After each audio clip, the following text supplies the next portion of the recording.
Hello and welcome to another case file. You're most welcome. Right, okay, so today we're looking at case file 5 and 6 or 7 maybe. I've got a few stories for you today. But the first one comes in and it's about the A18. A little bit discrepancy here, but well, I'll just give you what he says and then we'll look at the details. Okay, so I was driving down the A18 about 11 p.m. in pitch black. That is until I saw an 11-foot tall, half horse, half deer, half man creature eating a fully grown deer alive without any problems whatsoever. I put my foot down and just drove away. I was absolutely terrified. Obviously, I haven't told anyone because no one will believe me. All right, so fair enough, obviously don't want to give his name and all that. I, appreciate that. That's no worries. But 11 foot, that is on the absolute top end of the scale there. I wouldn't say it's out the realms of possibility because who knows? We haven't got one in a zoo, have we? So we don't know. But I would say in general, when we're talking about the deer man, goat man creature, we're normally talking about a creature what's average human height sort of range, so maybe like a 6 foot, getting on for 6 foot. Normally, most accounts talk about it being about 6 to 6.5 foot. So 11 foot is well out of that, but like I say, could happen. The other thing that's seen on the A18 is a wild man, and this particular wild man in this area does tend to be about 8 feet tall, 4 to 5 foot wide. So he's a big specimen. That's not typical of the UK wild man scene. Generally speaking, they're normally reported to be sort of man size. So this one in this area is particularly big. So, I can't rule it out, but people with distances and heights, you always got to take that with a little bit of pinch of salt. Unless it stood next to something that they could easily, identify. It was a 6 foot fence and it was, as tall as 6 foot fence or whatever. But in this case, it's just crossing the road. So who knows? But anyway, A18, keep them coming in if you've seen anything on any of Britain's roads or anywhere around the world, and obviously I want to know about it. supernaturalpod@gmail.com. All the links are in the description. Okay, so we move on to Chesterfield again. Now we covered Chesterfield, I think it was in the first case file, and this is from Ash, and he lives in Chesterfield and he saw something similar. So let's go into this one and then we'll discuss it. Hi Lee, I've just seen your podcast on the Chesterfield Dogman. I saw the exact same thing in Chesterfield in 2002. I was 9-year-old at the time, born and raised in Chesterfield, and I used to hang around with a mate called Josh who lived in Middlecroft at the time. It was a red hot summer's day and me and Josh went down to an abandoned scrapyard where we used to play and hang out. It was just past the cemetery on an old industrial estate. We used to smash things up there, jump around on things and make dens, as kids in them days did. We all remember that. Anyway, this one day we went down there and we'd been there for about half an hour or so, when we both heard what sounded like someone shout, "Oi!" We turned around and we saw what looked to be a very dark, naked, scruffy man with dog-like features. He was standing not too far away from us, but we could see all the details of his features. He was around 6'7", 6'8", very tall and very skinny. He looked very malnourished. He crouched down in a dog-like pose and started to run at us with his arms pushing his body off the ground, running like a greyhound, racing ground, do that sort of motion. That's the best I can describe it. Me and Josh jumped the fence, run up the road through the cemetery, and that was it. Obviously, we went home, told our parents, and they didn't believe us, which is, fairly common.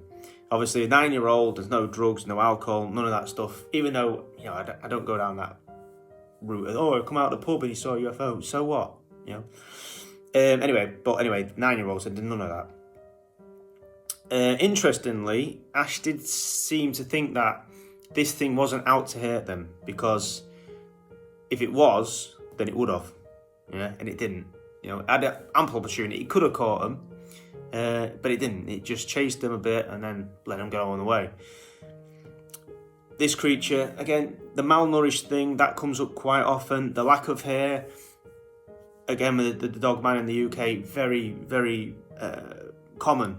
I won't say every time, but it is common.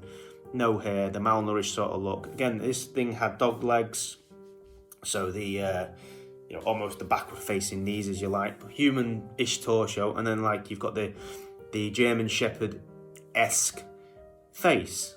And again, this is in Chesterfield, where case 1 was. So, is there something going on in Chesterfield? If you're from Chesterfield, then obviously let me know. But that's that case file there. Very interesting little story. I've just got one more thing to share that someone told me recently, a friend of mine. What are you doing? But I'll share that in a minute. Just incidentally, while I'm here, obviously, if you're watching this on video on Facebook, YouTube, then make sure you're subscribed on YouTube, obviously, that helps. I am wearing our new Grimbarian clothing there, look, so if you're interested in getting some of these t-shirts, then the link is in the description. Is on Facebook as well, and we do all sorts. We've got designs like Last of a Dying Breed, stuff like that. Go and have a look. I'm sure there's something you're interested in. If you're in America or outside the UK and you want one of these, then I'll put the American shop in there. But if there's something you like on the other page, the British page, that's not on the American page, let me know and I can add it. No big deal. Just email me, supernaturalpod@gmail.com, or get me on Facebook. Anyway, so I was with a friend the other day and he told me a story about a friend of his. That, again, this story goes back, a few years, and no one would believe him, and everyone sort of took the mick out of him, and he, every time he'd tell the story, everyone took the mick. But essentially, he'd had a couple of drinks in the daytime, and he'd been out for fish and chips, and he was looking after the kids. So he put them to bed, and he was watching Match of the Day. And in the UK, the Match of the Day used to be on, or is on, I think. I don't know, I don't got the BBC anymore, fuck them. But I think it's around about 10 o'clock, 10, half 10. So it was dark. He was sitting in a chair watching Match of the Day on the TV. And he noticed at the corner of his eye a red light in the garden. Didn't pay too much attention to that. He sort of had a quick look and just carried on watching the football. But eventually, curiosity got the better of him, and he turned to face the window. The curtains were open, looking straight into the back garden, and he sees this red light. But then he notices that it's not just a red light; it's 2 lights. Okay, almost like eyes, red eyes. So he walks over to the window, and as he's approaching the window ledge is sort of there. These red eyes are, just peeking above the window ledge into looking at him in the house. As he approaches the window, this thing sort of backs up and sort of stands up and just backs up. As he's going to the window, this thing's backing away from the window and getting taller all the time to about his height. It's about 6 foot tall. But interestingly enough, as it backed up, it never took its eyes off him. And it just backed up straight through the hedge, as if the hedge wasn't there. They had a hedge in the garden. And obviously went out the next day and there was no damage to the hedge, which is really strange. How do you explain that? But he saw it, he'd had a couple of drinks, but he was relatively sober, and it's not, again, don't get caught in the weeds with that stuff. Most people in Britain, most days, have had a drink. So if you're going to say, you had a drink, then, I'm going to drink now, but no. Don't worry about that. So anyway, that's the story in a nutshell. But yeah, passing through the hedge, as if it's not there. A lot of people think that these creatures... so as it's backing up, you can see it's like a man... He's not going to say it was a man sort of silhouette, but it was that sort of silhouette. It's dark. It's a dark background, sorry. And this thing's backing up against it. So, that's what it is. What it is. But again, a lot of people think these things could be supernatural. Are they? I don't know. So anyway, that's the stories for today. I hope you enjoyed them. Please keep them coming. Contact me at supernaturalpod@gmail.com or message me on Facebook. You can contact us there. Please go in the description. Check out our new t-shirts.